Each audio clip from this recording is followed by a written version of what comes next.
Why would someone have an intellectual property? Why would you be an author and you write a book and that book is an intellectual property and you still struggle to make money from that book, from that intellectual property?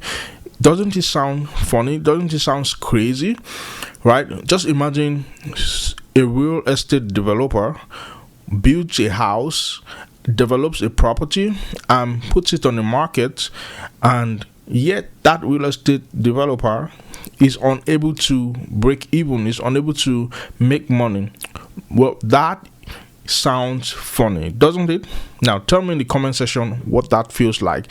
Tell me in the comment section what you think about the idea that someone, a real estate developer, will develop a property and not be able to generate a decent cash flow from that property. And in the same vein, your book is an intellectual property, right?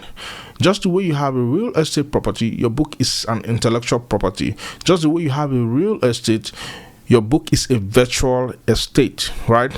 And so the way time and resources have been invested in developing an estate, a real estate, that is how you have spent time and resources developing your book, your intellectual property, your virtual estate.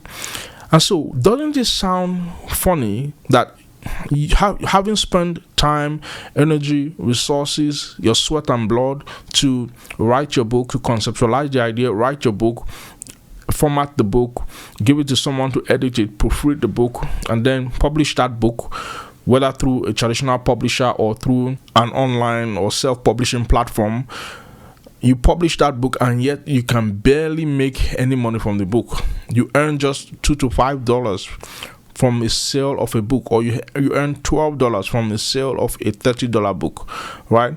If it's a paperback book. Why? Because it's in their favor.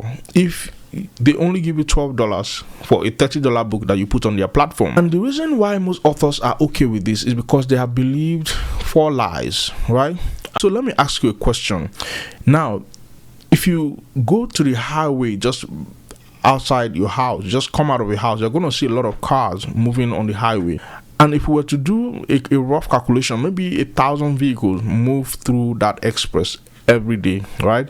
The fact that 1,000 vehicles move through the express every day, does that mean that at least 10 of those vehicles will stop by if you stand at the corner of the road and you start yelling and saying, "Hey, buy from me, buy from me"?